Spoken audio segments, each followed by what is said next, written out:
All right, welcome back to the show. My name is Ryan Morrison, and today's guest is Dr. Eric Fretz. His journey from a 24-year Navy career to becoming a transformative educator at the University of Michigan is nothing short of inspiring. With dual Ph.D.s in psychology and education, he's not only taught over 8,000 students, but has also been instrumental in shaping the university's entrepreneurial curriculum. Beyond academia, Dr. Fretz is deeply involved in veteran support communities, community service, and innovative teaching methodologies. Welcome to the show, Dr. Fretz. Happy to be here. Great to see you again. Awesome. Well, I just want to have a conversation with you today. I mean, there's so much to unpack about your journey, your life, and how you've shaped just so many students' lives. And I was a student in your class back in, 2017 or so? That was a while ago. Yeah. So where do you want to jump off today? I mean, there's a lot to talk about. Oh, I don't know. I mean, gosh, the time at the university has been great. I'm still teaching full time, but the 223 class that you experienced was just recently kind of shut down unexpectedly. So that's kind of been shaping my mood and world. It was a great 12-year run. I mean, it was really an opportunity to do something very unusual. I think the minor was started in an unusual way. I was brought in to kind of fix an emergency. They needed the class quickly, and I wasn't given a lot of supervision, which they wouldn't know because they didn't know me well at the time, but that, anyone who has ever been in charge of me in the past is like, well, Fretz is going to do something, and so it ended up being a really unusual and innovative class. It was, I was given a blank slate, and I realized it didn't seem like anyone was really watching or was going to critique what I did, and I said, well, let's just go for it. Like, I have all this knowledge and all this experience of what a really good class could and would be. I know all the theories of what students would like best. And of course, at that point, I had been a student post-secondary for like 20 years because I had like two bachelors, 2 masters, the dual PhD. I mean, I'd been in school forever. So I was like, okay, let's create like a love letter to undergrad teaching, the class I would have always wanted to have. And that was my guiding spirit. And also the idea of a project-based learning, right? That was something that was big in my PhD. And I had been taught by the people who developed that idea were my mentors for my PhD. So it was deeply ingrained in me. I knew the power of that. And so I figured, let's see how this works with Michigan college students. And wow, like if you sort of read the resume of the teams that have come through and the things that have happened. We can talk about some of those, and we'll talk about, I think the students created a memorial website. First it was a website to advocate to not close the class, and then when it became clear that they were going to close the class no matter who complained, it was more like a memorial. But I mean, if you're a fan of Valiant Clothing, Valiant Management, who is basically responsible for all the NIL success at Michigan, Jared Wangler, he's my student. I've mentored him, and he's done just fantastic work since he was in the class. But Valiant Clothing brand started with me and him across a table and him saying, Dr. Fretz, I know you hate it when students try to do clothing brands. And I do. I usually prohibit it because I'm just sick of it. It doesn't go anywhere. Like, make a couple T-shirts and screw around with your friends. It's not good entrepreneurship. But he had the potential as a football player to really do a brand, and he damn well did. And then now it's this huge thing. He's just fantastic. And then the banana bread team, the Gonanas, was amazing too. So yeah. I want to unpack the Valiant one real quick because I was a student in your class, and one of your guiding principles in the class is do epic shit. That's the grading standard, yes. Right, that is the grading standard. It takes students a while to get used to that. That catches them off guard. Right, and I think it's awesome, and that's what every entrepreneurial program at any university should aspire to be like, is do epic shit. Yeah. And it's funny, my project was actually a clothing brand, which is why I want to interject. Our original idea with our team was to basically create these patches, these like badges of honor that you could earn as a student that would be sewn onto your backpacks or your jean jackets or something like that. For whatever reason, we ended up not getting there. Either maybe it wasn't epic enough, or maybe, I don't know, the team fell apart. I know that was a fact. Our team did fall apart. So, but there's a lot of lessons in that, right? I think one is that you can start with an idea and it could be epic to some and maybe not to others. And so you kind of have to test it, right? You have to figure out, like, is there legs here? That's one. And then the other one is your idea could very well blow up in your face, right? But that doesn't mean it's not worth still trying. Correct. I mean, coach the students and give them examples every class of like, here's a team that absolutely failed in their project. It was a disaster, and here's why. So learn from that, but also understand that because they did this, this, and this, they still got an A, right? Because they learned. So there's, there was a team that I think the record was 4-4. They had 4 consecutive ideas. They had an idea, they pushed it, it blew up. They re-ideated, new idea.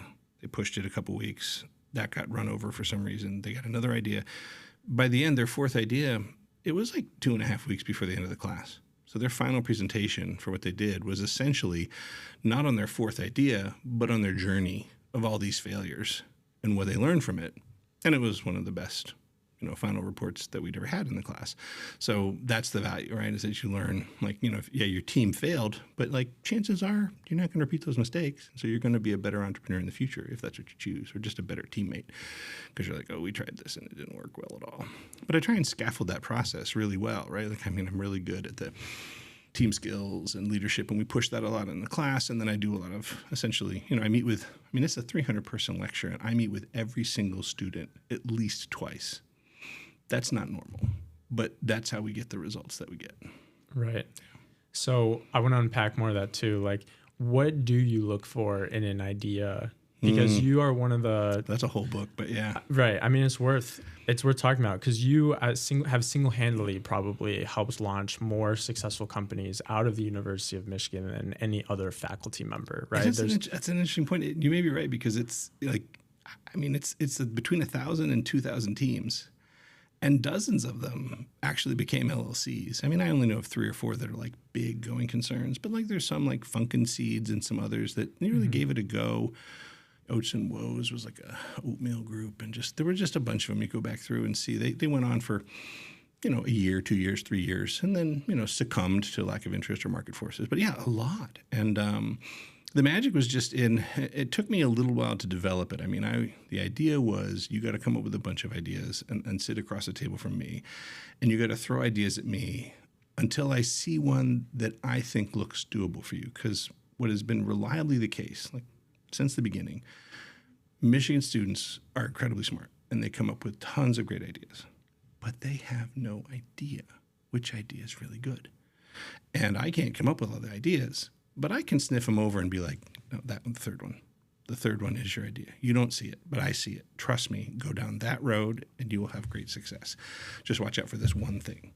And invariably that works. It's really that dyad of you ideate and do, open-ended, and then you do the divergent, and then you sit with me and we do convergent to really see what's possible. And just to weed out the nonsense. Like sometimes they'd be like, oh, we have this great idea. It's for this thing when you're hiking, and it's a piece of fabric and it goes over your boot. So your boot and your pants, it's like a piece of fabric that goes around and keeps the water from getting in your boot. And I said, you mean a gaiter? And they're like, what? I go, a gaiter, G-A-I-T-E-R. And they Google it really quickly, and they're like, oh, yeah. Yeah, that's what we want to invent. I'm like, well, that was done 40 years ago. So, but it's funny because they just don't have, I'm 60 years old. I haven't seen everything, but I know a few things because I've seen a few things, right? So that magic of spending, that's what, 40 to 60 extra hours of work in the first 3 weeks of the class to meet and launch every team.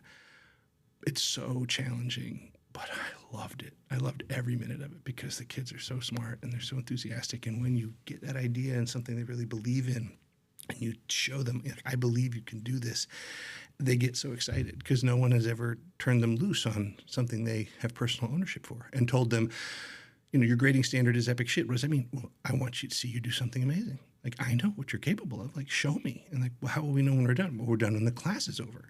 Well, how will we know if we've done it? I'll tell you if you've done it. Like, I'm grading you. Like, I want to see you do the best thing you can possibly do. And it's so foreign to them.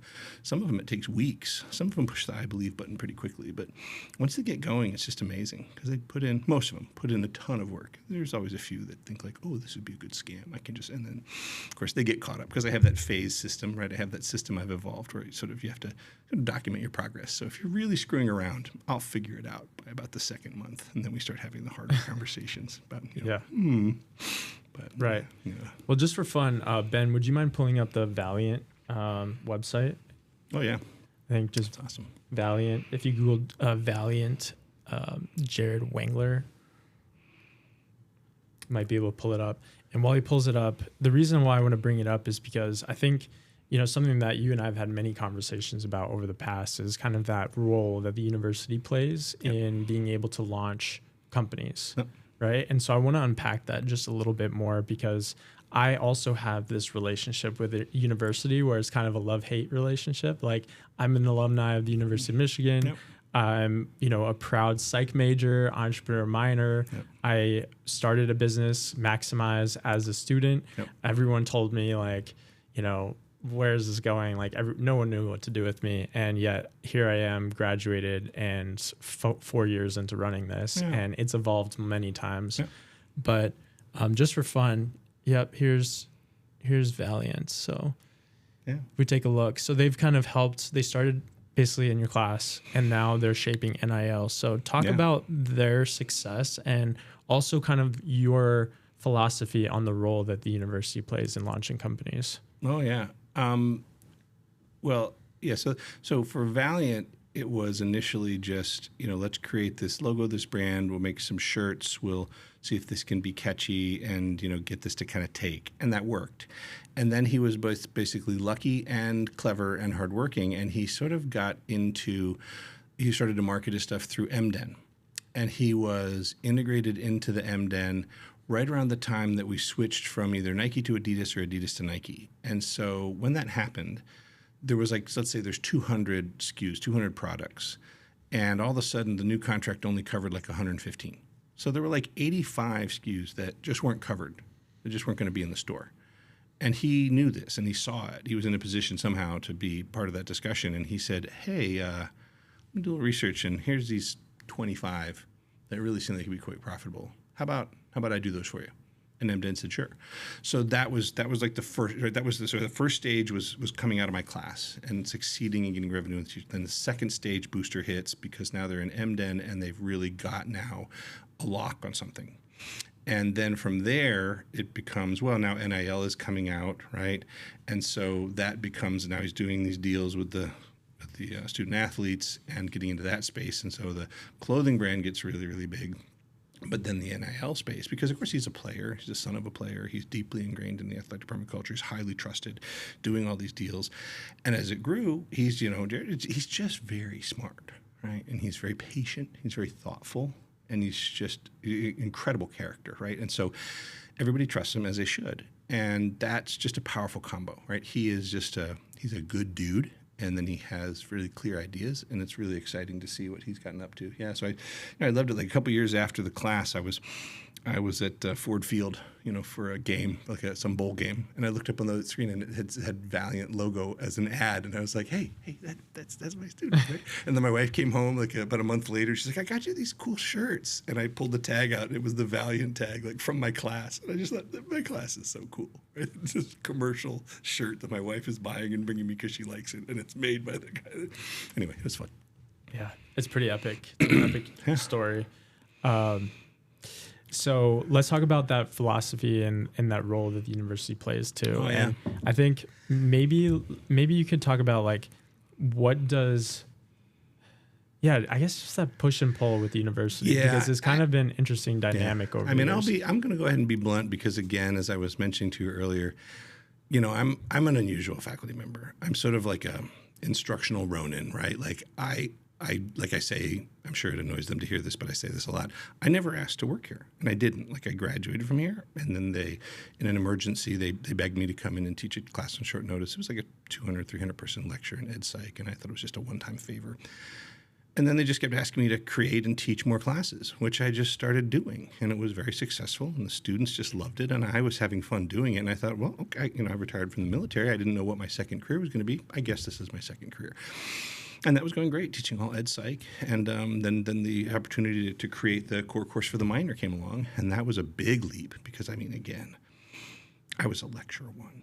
You can't be any lower on the faculty ladder and still be called faculty than that. And the idea that I was developing a brand new course, Gateway, 200 level, the core of a new minor, that was weird. And I told the assistant dean, I said, this is weird. I said, are you going to protect me with this? He's like, oh, yeah.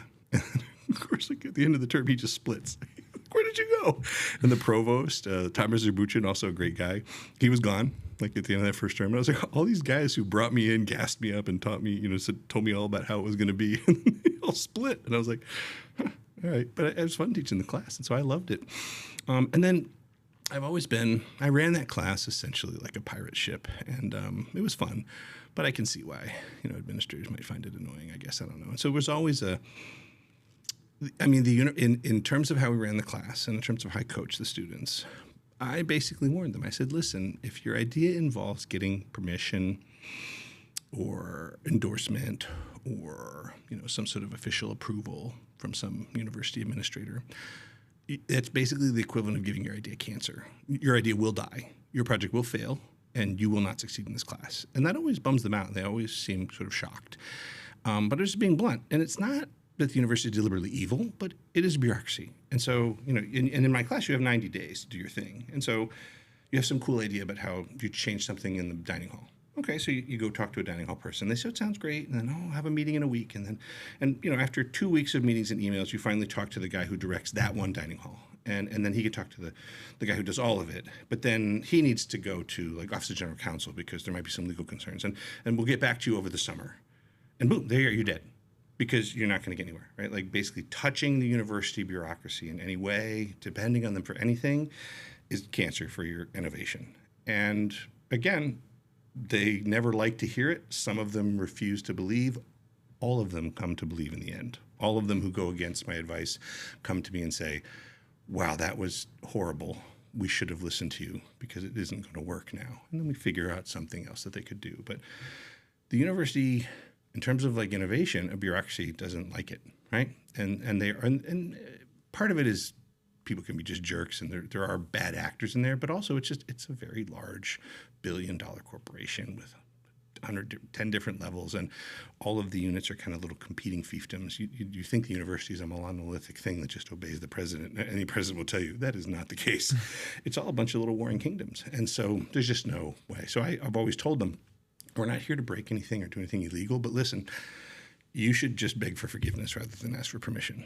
So my students have done all kinds of really interesting things that, I don't know, if you want to criticize me for it, you can. Like they put up some stickers sometimes. Like they had some stickers on the stairwells that said, like go up this side, go down the other side. Or my favorite was Norman Doors. If you're a fan of Don Norman, he wrote a book called The Psychology of Everyday Things, and he talks about affordances and how the example would be like nobody knows Don, or not, few people know Don Norman in the book, but here everybody knows this. You come up to a door that looks for all the world like you need to push to open it. You push, and the damn thing doesn't open. And you're like, what the? And you pull, and it opens. So a door that looks push but requires pull, it's a Norman door. In design field, anybody would say, oh, it's a Norman door. So they found the Norman doors. And then they made these really beautiful Michigan-themed things that said, push or pull. And they just put them right where you would see it.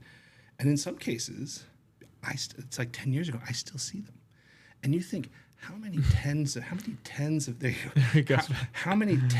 thousands of people have come up to those doors and had just an incremental moment of their day been slightly better because there's no frustration because they put the sticker up there. And that just makes me laugh. It just pleases me to no end, right? So there are places in North Campus where there are maps on the wall in buildings where there are no good maps, and it looks just like a university map, but in little tiny print it says, Dr. Fretz's class. Aww. And it's just hilarious. So there's just little things like that all over the campus that, from a fussy administrator standpoint, that's vandalism. Okay, well, you can fire me. Like I didn't ask to work here, but mostly it just passes under their radar. We don't do anything destructive, whatever, but yeah, we have fun with it. Yeah, no, it's great. And we'll have to talk about more of the companies and startups and everything that have come out. I think one thing I did want to address is the website, the Save 223 class. free223.org. The students, here we go. A team of students came to me and they said, Dr. Fretz, here's what we want to do. We want to, because they knew the word was out, right, that the class was probably being canceled, and they were upset. They thought it was BS, and I think it was BS. And so they said, look, we're going to make a website, and we're going to get all the testimonials, and we're going to gather all this, and we're going to show it to the university, and they're going to change their mind. And I said, okay, maybe. And I kept them posted as I kept poking around in my political channels and asking questions and trying to discern if there was any window to really save the class. And it became apparent that everybody was just sort of standing there stone-faced. You know, the analogy I used with the dean was, this was like my pet dog. Like, I'd raised this dog for 10 years and worked with this dog for you. And now this dog is in trouble. This dog is drowning. And lots of people at the university could throw me a life ring to keep this dog afloat. And nobody did. They just stood there and stared at me while I watched the dog go under. And now the class is just gone. And I have some feelings about it. It kind of bums me out. It was a deeply personal, caring exercise for me to teach that class. I had real passion for it. And it came through. And the students returned that energy, which was why it was so magical. And now it's gone. And that is the nature of things, right? I mean, we can quote Robert Frost poem, you know, nothing gold can stay, or whatever. We can be all wistful. And, you know, like I said, my health isn't great, so, you know, it was going to end at some point. But it's just a shame. You know, again, to quote a movie, there's that scene in The Matrix where that one woman's about to be unplugged by some nefarious character, and she's like, not like this, anything but, you know, and that's how I kind of felt. I was like, don't make me go out like this. But it's over. We had a great party on the Diag. You know, a lot of solid feelings from the students. So the website's great. It's you know, they make kind of they turned it into a memorial basically. So they surveyed all the old students and got all these testimonials that were just fantastic. I mean, I read these testimonials, I start crying because it's like, you know, from like 10 years ago where they talk about how they use stuff from the class every day, and it makes my heart sing, right? And I gave them some information. I have to give them more content because they created all this stuff. And there's areas where we talk about the funniest projects and the craziest projects and the most technically interesting projects. And so it's still under development, but really fun. There's a lot of great content there, and it's a fun way to sort of learn what the class was about. Yeah. Absolutely. Really transformative for a lot of students, which was what I was going for. So to know that it mattered enough to them to make the site, and that they gathered all this information from all these hundreds and thousands of students, it's pretty cool. Yeah, it was epic. And, you know, like, you literally came to my class a half or more decade ago with a broken leg. Yeah. You came to class as of recently last year with broken ribs. I crashed my bike, broke 5 ribs, got up, refused the EMS, got on the bike, rode the rest of the way because my students were presenting. And I was like, they worked their whole semester to present this to me. I am not, like, at the time I was pretty sure I'm pretty well medically trained, and I know what the symptoms are for broken ribs, and at least initially, I was not presenting with those symptoms. And I thought, well, okay, then if I go to the ER, I'm going to feel really bad because if I don't have anything broken, I'm going to feel terrible that I disappointed my students. I couldn't do it. So I rode the rest of the way in, parked the bike, got in there, did the lecture and did, you know, evaluated their projects, and they came up and presented. And I told them, I said, look, I'm going to have to stand. I'm in a decent amount of pain. And if it gets worse, I'm going to have to call my people to come get me. And that's what happened. We got through the end, and I was like, okay, we're done. I got to call my guy. He's going to come with a trailer because I rode my e-trike in. You know, that's my little exercise. And so he had to load up the e-trike for me. He took me to the ER, and the ER was like, what are you doing? Like, you have 5 broken ribs. And I was like, okay, well, here we go. And the through line. Like, do epic shit. Yeah. Well, I mean, right? Like, so. I don't know. I mean, I don't think it wasn't super smart. I mean, at the time I was on, I'm on a lot of anticoagulants because of my heart issues, and so like, if I had been bleeding internally, that could have been bad. I mean, I probably should have gone to the ER right away. But like, at the time, my thinking was, you know, my students have done all this work, and they're going to be sitting there, and I'm not going to be there, and I'm going to be goddamned if I'm going to let that happen. I mean, if it has to happen, it has to happen. But if And honestly, if you think about my whole life, and the projects are all about calculated risk management, right? Like I freely admit, if I run down the list, I could pull up. I have records for every class. I could sit with a dean or a provost, and I could list all the projects and describe them. And I guarantee you, every single term, at some point, the provost would have his head in his hands, like, you can't be serious. you had students do that. Well, why not, right? So there's some real classics in there. Yeah. And it all went really well, right? Like, I mean, I get it. There's always the possibility of a broken egg, right? But if you want to make awesome omelets, right? You know, an egg is going to end up broken on the floor here and there.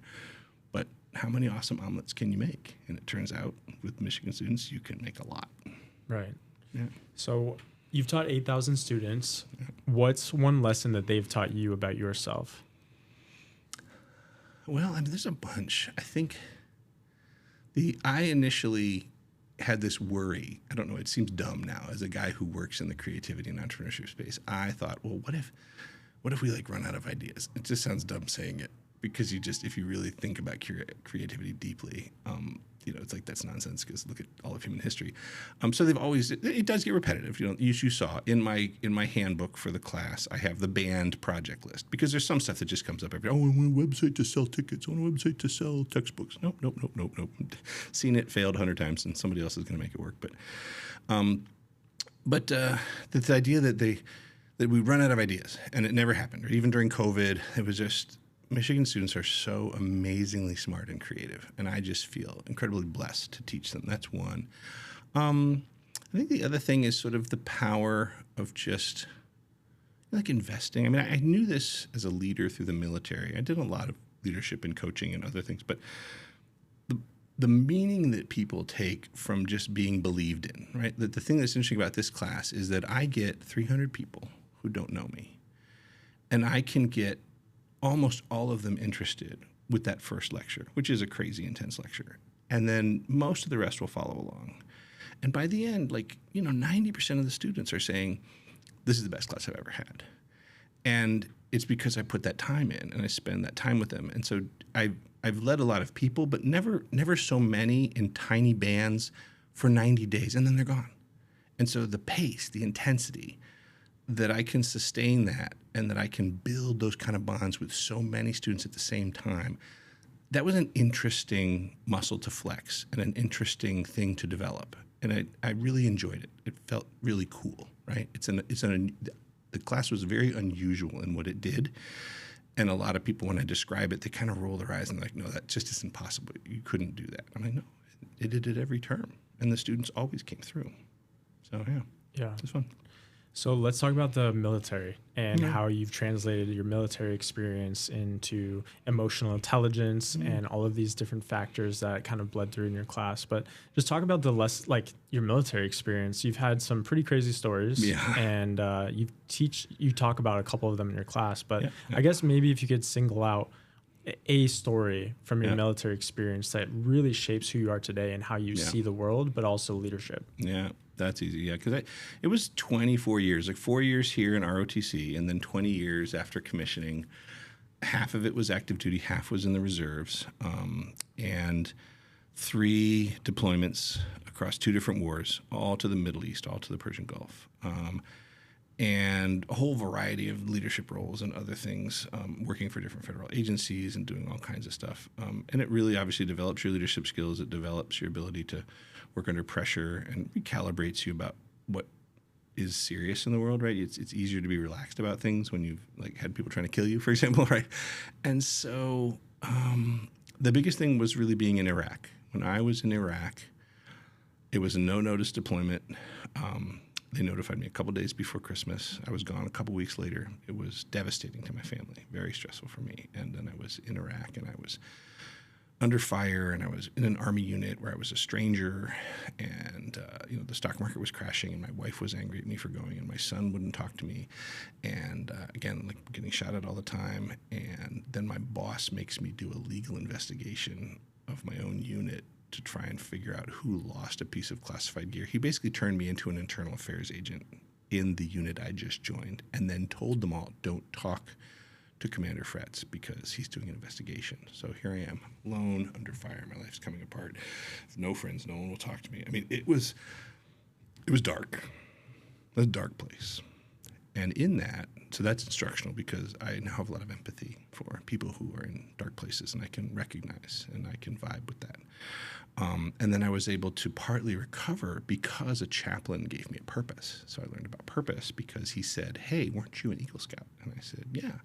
And he goes, I think there's a guy down in the Green Zone, which is a nearby base, who's trying to rebuild scouting program. Let's go down there and help him. And so we tried to go down there. First problem is, of course, to get from our base to that base, you have to go down a road called the Highway of Death. And, in retrospect, if this is your commute, you should probably rethink it. So we went down there, and of course we came under fire. And some other people got killed. We didn't. But it was depressing because it really it was too much effort, right? It was hours and hours, and it was dangerous. And so we were back at our base, and we're kind of, me and 4 or 5 people who went down there with us, and we're depressed, kind of oh, this isn't going to work. And the chaplain says, why don't we build our own one here? Now, you got to understand how crazy this is, right? So you're on a base, you've got no money, no approval, nobody has any free time, you work 7 days a week. How are you going to build a scout camp and build a scout troop. It's like insane, right? So I dismissed it. I was like, that's impossible. And all the 4 people sitting around the table, they just keep staring at me. And these are senior to mid-enlisted, right? And they're looking at me, and partly because I'm the officer, and they said, sir, if you'll lead, we'll follow. Like, let's do this. And I thought, holy shit, these guys want to give this a try. So I turned to the chaplain and said, okay, let's go. And that was a really fateful decision because, honest to God, it took us like a month, lots of meetings with sheiks and colonels to get to this general, and then to talk to this general and get him to let us have permission to be on the back part of his Iraqi Special Forces general. Very scary guy. And he said, there's a back portion of the base. It's full of junk. You can have that. And we had our first meeting in like this big field full of tires and goats and all this bullcrap. And kids came out. And it was amazing. And the Iraqis loved it. And over the next 3 to 4 months, we got volunteers to come with road graders and board it all flat. And then we had security guys come in and put HESCO barriers, which is like a temporary wall filled with dirt. So we had a security wall around the whole thing. And then we had gates. And then the Iraqis brought in some old gym equipment, and we brought in like Connex boxes, and we got people to donate stuff. And then we put up a tent, and then another tent, another tent, another tent. And we built a whole camp. And it was all done on the fly. Like, nothing was legal. It was a war zone, right? So, like, if they needed something, they're like, Commander Fretz, you need to sign this form. And I'm like, sure, because if the Army will accept my signature, what are they going to do? Send me to Iraq, right? So just sign anything they brought me. And we built this entire 5-acre camp. You could see it from space.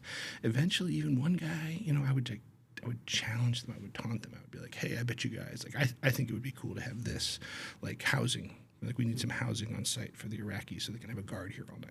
And somebody's like, well, there's this abandoned housing unit that we've written off. It's hit with a mortar. We consider it unusable, but if we brought it here, you could patch it up with a couple of pieces of plywood. We've thrown it away, basically. And I said, what do you need? He goes, I need a crane and a truck to get it here. I was like, bring me the forms. So I requisitioned a crane and a truck. I don't know if that was legal or not, but it wasn't like we weren't stealing. We were just getting something that we had thrown away. We were picking up a piece of trash and moving it to a different spot. And the Iraqis were really appreciative, right? And then I wanted to get power because it was all the way in the back of the base, and this was like $100,000. There's no money for this. And I said, I bet you guys can't figure this out. And it was one of our lowest ranking dudes who spoke up, and he said, sir, I've been here 3 times. And the first time I was here, we dumped a truck down by Sather on this sharp corner, and we put a whole roll of copper wire in the dirt, and we wrote it off. We never extracted it. And I can see it still there under the weeds. We could go get that. That's worth a lot of money. We could give it to the Iraqi contractors, and they would then wire. And that's exactly what we did. Basically, it was just trash that we had just left on the side of the road because that's how we do war, right? And so then they brought the wire. They took that wire and they electrified the camp, and we restarted the wells, and they grew the grass. We had a soccer field and a basketball court, and it was just magic. And that was one of the coolest things I've ever done. And it was tremendously healing, not just for me, but for everyone involved. So you can still search Victory Base Council, and you can find some records of it online. So Victory Base Council, Iraq, and there's a couple of like videos from like the Army. The Army started doing PR on it and everything. It was really cute. And so it was just wonderful. And in the end, it was very positive. Oh, yeah, there you go. The Victory Base Council. So this is the base that you helped set up? So we were on Victory Base, and then the Iraqi base was called Area 4, and then the green zone was way downtown. And so, so we did, so that's the T-shirt that we made. Yeah, those are some of the things. And we had a separate Girl Guides program, so there was Boy Scouts and Girl Guides, and they had a team of women who ran that. It was a very big deal. Like in our second meeting, the Iraqis let the girls come out and join. And that was a very big cultural moment because if they trust you enough to let the girls come out, right, that was a big one. And so, super fun. So there were some lessons in there, right? So you learned about empathy, you learned about purpose, but you also learned about how to rally a team. Yeah. Right. That was the last year of my career. And it was all of my scouting experience and all of my leadership experience brought together in one magical moment where all of my skills applied, and I was operating at this extremely high level because all the volunteers it's almost like a cult, right? Because they have no time. Like I'm asking them for their 4 hours of free time, which is all they get in a week. There's no days off. And I'm asking people for resources and things and asking them to look the other way while something kind of wanders off, right? And they all do it because it's for scouts, right? And so we built this entire camp with no permission, no money, right? All volunteers. And it was breathtaking, the sort of the humanity of it, and the kids having so much fun. And we would take, like, the Aussies had a base, and the Aussies don't screw around. They actually were able to restart one of Saddam's pools, so they had a pool because, again, Aussies. And they let us come and teach swimming lessons to the Iraqi kids, which was amazing, right? It was, I think, one of the best experiences of my life at the end of the day, right? I mean, it wasn't cool being there and getting shot at and all of that, being away from the family and deprivation, but all things considered, right, it was pretty amazing. And yeah, brought all of it to a head, and really sort of all of my skills of, like, building teams and managing it and communicating and setting norms. And I built a structure that was designed to continue after me, to have double level leadership, and all the processes were all set to be robust. And it lasted good 3-4 years after I departed. And that's with, and the turnover is ferocious, right? Turnover kills teams. And the turnover there was a year at most, some people less.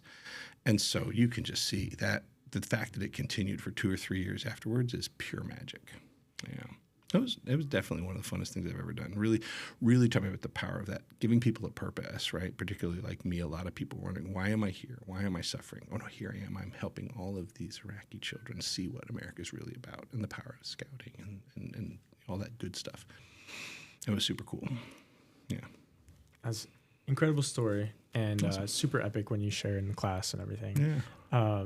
So what does that mean in terms of entrepreneurship? And because I've got a lot of listeners who are founders or even investors. So what lessons can you take from that experience? And if you could give a message to some founders about, who are either earlier in their journey, or maybe they just need some leadership coaching, like what would be, if you had one last message that you could give to a founder to help them either make or break their business, what would that be? Well, in a general sense, it would be, work on your own emotional intelligence and really pay attention to that. Do the 360 feedback, get a coach, get a therapist, make sure that your game is immaculate, because if you are bringing your best self to the table and nearly 100% of your energy is available to push out to those around you, they will feel it, right? In the semester that I got really sick with a heart failure in like 22 and 23. Let's unpack that too. Okay. While we're here. And so there was a noticeable drop in the quality of the class. The class still functioned, and the students were great, but the evaluations tracked downward. There was just more friction because I wasn't at my best, and the class depends on me investing all of that time. And when I wasn't doing that as effectively, it showed up immediately. So as a leader, it's kind of like, it can't be this way, but like every day needs to be your best day, ideally. And the more that you can do of that, the better, right? And so really being good about your emotional intelligence, about having control of yourself. So when I teach emotional intelligence, it's a 4-quadrant thing. The first is sort of, self-awareness, and then self-control. And then we move over to awareness of others. And then relationship management is like the top, right? And those first 2 quadrants of basically self, right? Knowing and having good control. If you really lock those down, you're always a positive vector, right? You have lots of time and energy to watch, to learn, to absorb, to notice others, and then to give them what they need. And that turns out to be super powerful. It makes people super loyal, and it makes them give, right, in a way that it's almost scary, right? So that the idea that some of these folks that were from in Iraq, right, we're sacrificing like all of their free time. Like this was the only free time they got for themselves all week in this, and they were lining up to give me this time and to help me do stuff.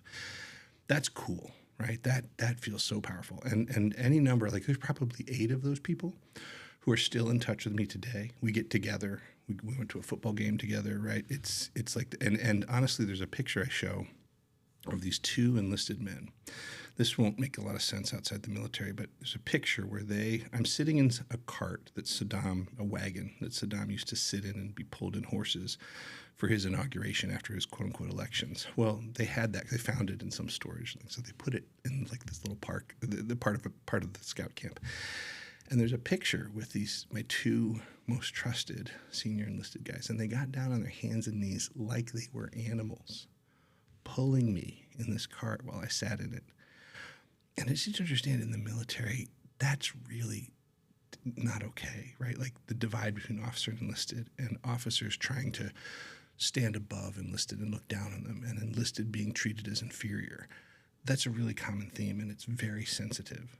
And this picture with these two men, like pretending they're animals pulling me in the cart, I had a 24-year career. That's one of the most purest expressions of brotherly love amongst, teammates that I ever experienced in the military, because that photo is insane. And if either one of those guys showed up at my house tonight and said, "Hey, Dr. Fretz, I need you to sign this, take $500,000 of equity out of your house at risk for this bond or whatever, because I need this to help my daughter or help my wife, or, I need this. Just give me the pen." I would sign it without question, right? Because that's how much I owe those guys. And that kind of leadership and that kind of teamwork and that kind of intensity, that's super cool. It's hard to get, but if you can do that as a founder of that kind of energy. So long story short, EQ is really important. Knowing yourself and being in control of yourself is the start of that. And then it's spending a lot of time learning about others. That would be my big thing. Because, not being able to attract and retain the best people, I think, kills more ventures than anything else. I don't have stats to back that up, so I guess I say that's my intuition. Yeah. Right. Let's go back in the 4 quadrants, because I don't want to leave that point hanging, because I think it's really important. So if you could just give us a rundown of the 4 quadrants, what they are. Oh yeah, if you imagine this quad chart, there's a lot of people who, this is my adaptation of Daniel Goleman's sort of version of it. So he actually so I trained with him personally, and I have all of his certifications. I'm a big fan. So imagine a classic social science quad chart: upper left, upper right, lower right, and the left hand sort of vertical is self, and the right hand is others. And the first is awareness, and the second is sort of empowerment and regulation. So do we have it here? That's not bad. Yeah. Okay. So it's not quite your quadrant, but you see that. Yes. So this is pretty common. So I do a much more detailed version of this, but that's the same idea. And so you start in the upper left with this sort of self-awareness, and then you move over. So and this one's flipped. So this one is 90 degrees off of what I do. So the top two, so they move to the right. So I would say you do upper left and then upper right. You get those down, right? Really the personal stuff first, and then you can move over to social competence, which is what I would call quadrant 3, and then the best one is relationship management. I call that quadrant 4. So all the students who've been taught this by me, they have a little shorthand, and they say, "Oh, Dr. Fretz, I want to share with you this great quadrant 4 moment that I had," which is where they were just particularly high functioning with their EQ. So that's a good way to look at it, and there's a lot of things you can say. I think we're good, Ben. Thanks. Yeah. Yeah. So I think we'll try to find your graphic somewhere, and maybe we could post it around for sure. I'll send you a copy of my it's just sort of customized, and it has because my students always ask me well, what do I do in quadrant 1, and how can I tell, and how do I develop? And so I've added extra juice to my version, but it's not unique. I've extended what others have built. Yeah. I just posted recently about Dan Martell's quadrants. Have you heard of his buy back your time framework? Interesting, kind of like an Eisenhower thing, or it's kind of like an Eisenhower matrix. Exactly, it's like your zone of genius is in the top right corner, and then you have the next one is things you need to develop the skills, and then the next quadrant down is right beneath that is going to be the things that you need to delegate, and then you have the things you need to delete. Right, and so his whole thing. And it's hard to get good at that, but it's super hard. Cool. Well, I want to be respectful of your time here, but I do want to leave you. I'm loving this. We want to go over, it's fine with me. Whatever you want. Well, I do want to give you an opportunity to talk about your legacy, because the class has now has a memorial, right? Mm-hmm. And you're moving on to maybe a new chapter. So I guess what's next for you? What's interesting is this is very common when people hear that sort of this marquee class that I've sort of created and love so much is being shut down, and they say, "Oh, what are you doing?" And I said, "Well, it's really very odd, right? The university made this decision to sort of kill off this class, I think just because it's very unusual and because there isn't good structural support for the minor. So I think there's some of it may be some personal stuff with me. I'm not sure. Again, I'm a handful, right? And so I can see where administrators might be like, less of Fretz would be great. And the class itself is fairly, it's like a pirate ship, and they would rather not have a pirate ship sailing around. So, okay. But I'm still employed full time. I mean, I'm very well regarded. They just promoted me to teaching professor, which is like the highest thing you can get, right? So for someone who does what I do. I don't do research, right? So so being designated as a teaching professor, it doesn't get any better than that. And I still teach full time. I have my engineering classes, the Entrepreneurship 550, where I teach leadership and this quadrant and all that, quadrant 4 model and all that. And then I'm teaching a new class in the fall with psych because they wanted me to keep teaching for them. They gave me an opportunity to create a new course. So I have, it's going to be in educational technology. So what's next is I'm going to keep teaching with the university because honestly, I just love teaching Michigan students. Like I get up every morning and I get to go in and teach these classes and I get to help people live a better version of their life. And that just means everything to me. I've always been, even in the military, I was that guy who was like, hey, I just had this experience. The people right behind me are about to go up that same ladder. Let me reach back and tell them, hey, third rung, really loose, right? Get to the middle and then just start using just your arms. It's much quicker. And like that makes... Right? I share that information and all of them have a better time. And that's always been a big thing for me. And so being able to do that with students is amazing, right? In the 550 class that I teach, ENTR 550 up in engineering, I mean, consistently the students are like, this is the most amazing thing I've ever experienced. It's not like any other entrepreneurship class, or not any other engineering class. I'm like, well, yeah, because you're being taught by a psychologist who's hiding in the engineering college, but sure. So what's next is more of that, basically. And then, you know, the students in 223, years ago, they started a student club, an actual student organization, just to support the class, which again is just part of the weirdness of the course.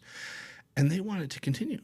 So they said, Dr. Fretz, you got to stay with us. And we're going to keep doing this. And you're going to teach stuff. And we're going to make this kind of almost like a baby incubator. And I thought, that's really interesting. We could create something where this ECC club becomes a place where you go where you're entrepreneurship curious, right? You're a novice at the level that the students in the class were, but now it's because you're there because you want to be. And we have a whole year to work with you. And I'm like, this could work really well. And I'm working on getting some funding and whatnot. So, you know, I told the students, I said, listen, I'm not going to do this for you, but I'll do it with you.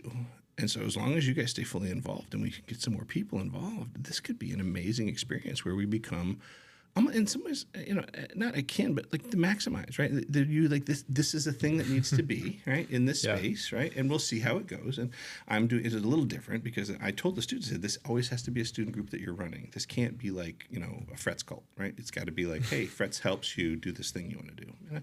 So we'll see. We're gonna have a little retreat here in the summer, and my funding sources are, you know, seem pretty firm. And so I have no idea where it's going to go. But I think the spirit of 223 might live on. We'll see.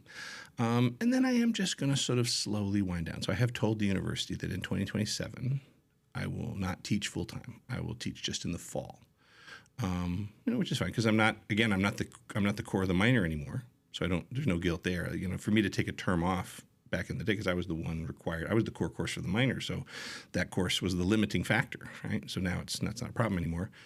So if I take a winter term off, so winter 2027, I'll be in Disney World probably, and so there'll be a little bit of a change, right? Because as we mentioned earlier, I've had some serious health issues, and I've been very lucky. No one, including the top cardiologist at U of M, understands why I'm doing as well as I am, but I get some bonus time here, and you know, not many people have a widowmaker heart attack, refuse to go to the hospital, and are still alive several years later. That's very, very unusual. It's that someone that stupid gets to be alive years later is pretty cool. And I'm just trying to make good use of my time. Yeah. Well, it's a blessing you're still here, and I'm really grateful for you coming on to the podcast. Happy to do it, yeah. You know, you've been instrumental in helping me. You actually made me feel confident in my decision to be a psych major, which is awesome. I don't know if I've ever told you that before. I love it. I believe that I've been able to use a lot of your lessons well. And, you know, you've also done awesome things for me. When I hosted the Michigan Entrepreneur Summit in 2021, we had that was during the pandemic, right? Where like people weren't allowed to be in person, right? We had a little celebration at your house. I had some custom cakes made. We had Michael Sakan from Our Future. By the way, he ended up selling that to Morning Brew for a bunch of money. So nice. I don't know if you knew that. But he exited that business, and so we had a little group together at your house for celebration. You're known for doing that, bringing students to, the most epic class project, go on a little boat cruise with you. Yeah. The students love it. The administration, not so much. But I'm like, listen, man, I mean, have you been to my backyard? My backyard's awesome. You got to come check it out. Well, and then last summer, right, we launched our Detroit Hacker House and in-person Catalyst program, which you've been a guest lecturer at now. Happy to do it. And we were able to come to your house for our kickoff. You gave some epic words of encouragement, and then we actually got your slide going. So we were able to actually go down the slide and sling ourselves out into the Huron River at 30 miles per hour or something like that? This is the, until now, somewhat unknown Washtenaw County's water slide, but it's very well hidden. Well, don't know if I was supposed to say that. No, it's fine. But it's another example of kind of how I do things, right? It's like, somebody's like, how do you do that? You just put it in and then you shoot down into the water. And they're like, okay. So, do we need to cut that? No, it's fine.